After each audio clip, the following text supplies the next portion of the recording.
Hello everybody, it's Daniel here. I just thought I'd goof around with one of the games I got a while back that I know a little bit about it. I haven't actually played it, but I just kind of followed a little bit about the development of it.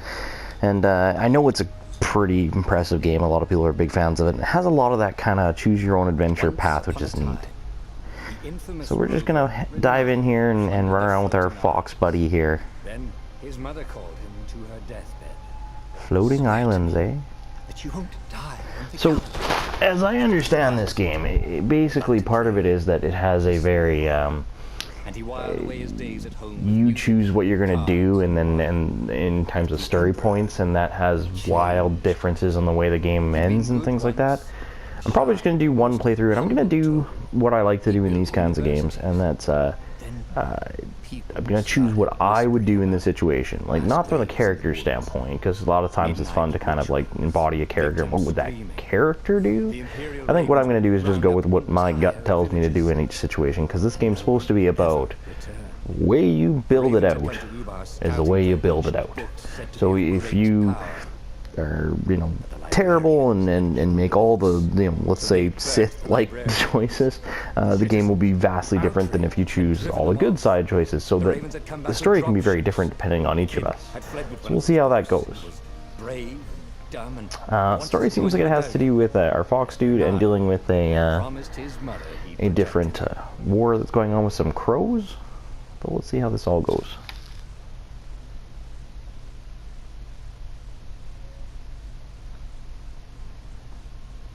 It's got a really neat aesthetic, and it's got kind of two aesthetics going. It's got an Unreal Engine kind of nice polish to it, but it also has this kind of watercolory brush look that's really neat.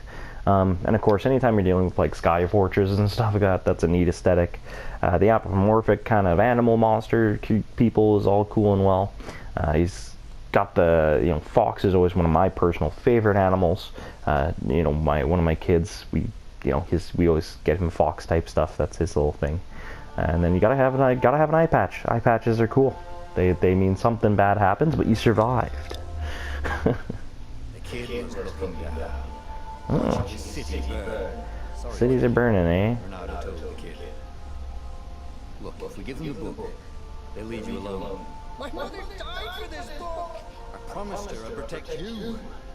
Oh, damn it. The kid had run off. With the book, of course. Oh, that's good. Alright, let's see how we control here. Alright. Can do some decent circles.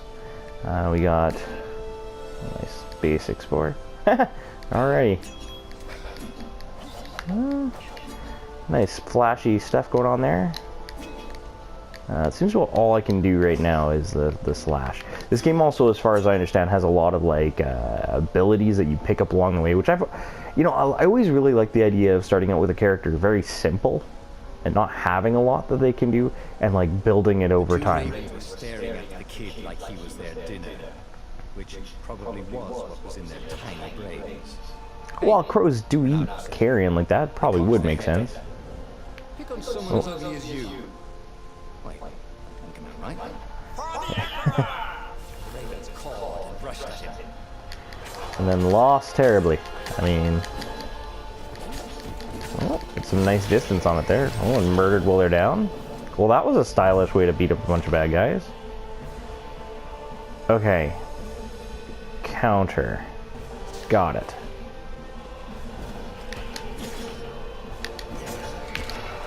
Oh, let's try. There we go. Well, that guy had a bad day. Yeah, like, it probably hasn't come up a whole lot on the channel.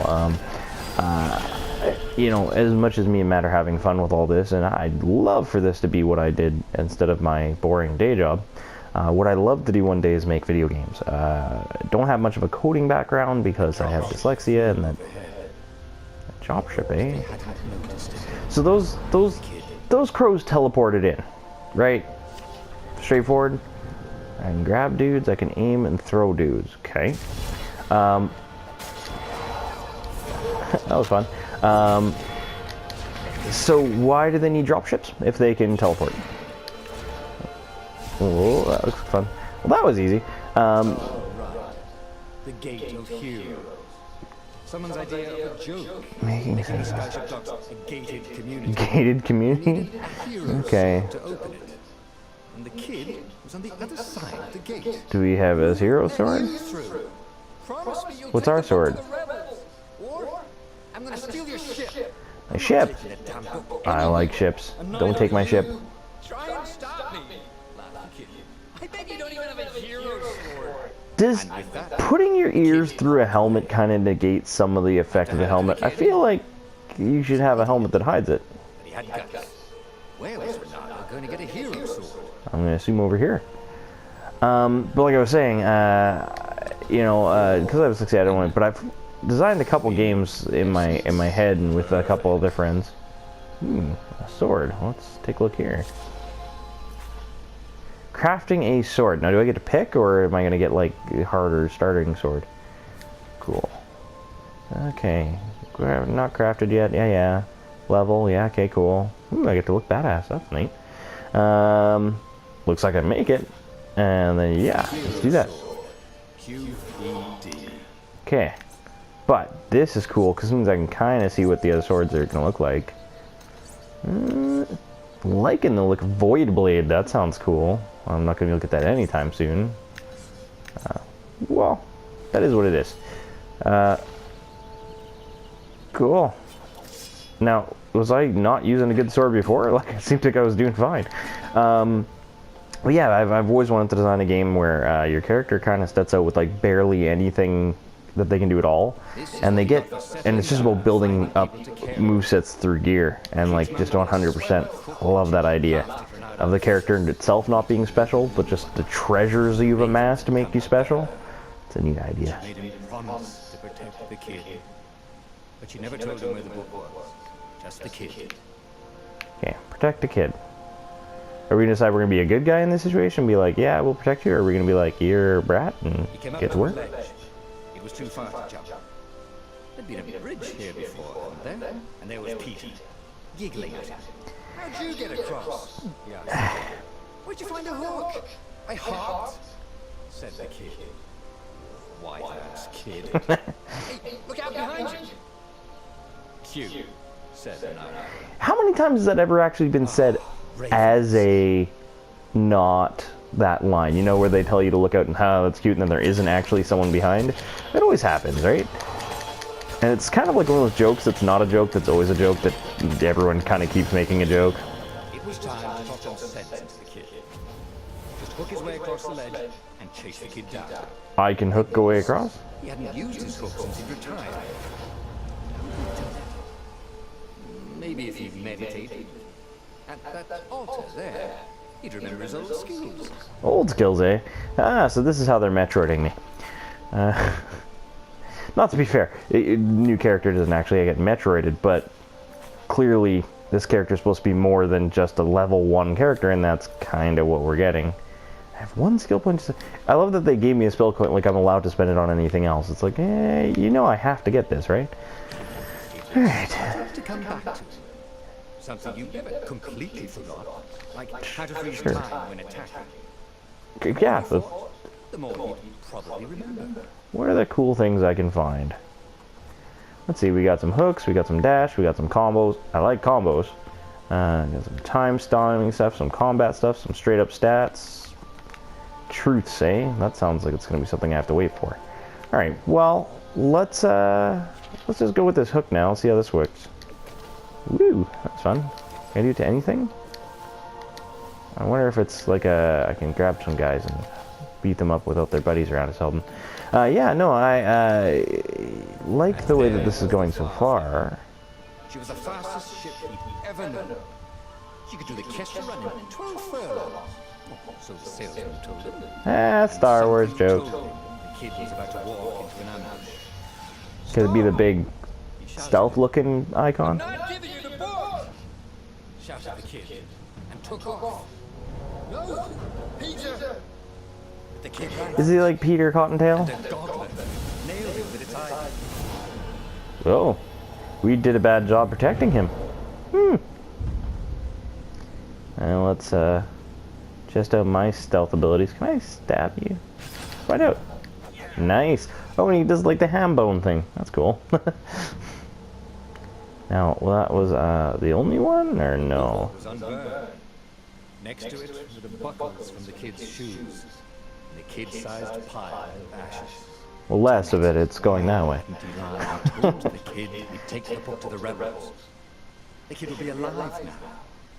Really pissed off and betrayed, but alive. Oh, damn it. Bernardo picked up the book. Alright. Couldn't let the Empire have it now. But what do we do with the He was book? going to have to get it out of there. He'd be a wanted man. Probably have to join the rebellion just to have a place to dock. Well, he'd hated home life anyway. I'm just gonna run around your corpse for a while. Ooh, do we get stuff? Oh, health, okay. That was boring. Ooh, that looked important. Ore, right. So that's the stuff I used to get to upgrade swords and stuff. So let's... Is there any more smashy boxes? No, I think we're good. Yeah, no, it's pretty neat aesthetic. The floating islands, I wonder if it's like we never see the ground, or is it just like the kingdom we're in? I wonder how different the areas will get. More ore, more. I can't hook shot you, eh? I mean, grapple, not a hook shot. I didn't get to pick up the ore. It's there. I was right there. Ah, left on the dock. Alright, let's see what this whole bookie is about. Is it the book that we were reading to start in the beginning of the game? How many? Walls a blur. And now 3 Raven scout ships were chasing him. Where are you running, rebel? Called the Raven captain over the loud hailer. Bernardo could see them cranking up their catapults. Catapults, eh? Going out for Bill? Bernardo yelled back. Isn't cigarettes, isn't that the thing the dad goes in for? Laughed the Raven horribly. Nowhere we're using a flying boat. Another city was burning. The dark cloud above its island was thousands of Imperial ships. The fleet was doing a thorough job. Yeah. How do we know where the rebel base is? It sounds like we didn't know where that was. The rebel fleet was only a few islands to the east. Okay. Beyond that were only the pillars of heaven. A sea of endless blood-colored tornadoes. That's not cool. Unless Bernardo could bring a game changer. Game changer. He could. Bernardo had found out where he could find the pieces of the Sky Ripper. Sky Ripper, eh? That had exiled the lost gods. Surely a legendary weapon would win the final battle. On the other hand, his old friend Pino had sent Bernardo a desperate message saying he had a brilliant scheme to save the rebellion.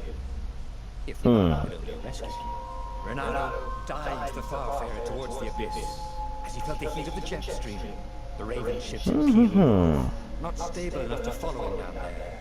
Now it was time to choose.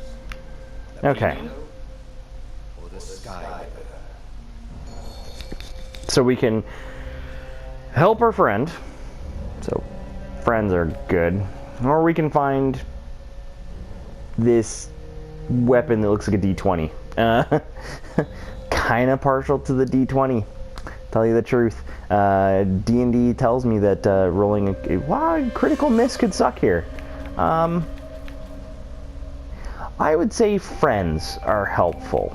And I feel like something that gets rid of gods is playing with fire. I'm gonna go with this dude.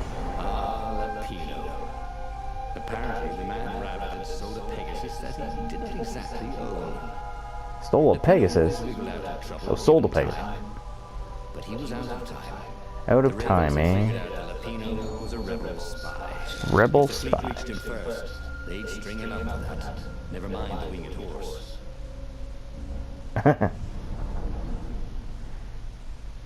Alright, next time we'll go and take a look at our bunny friend.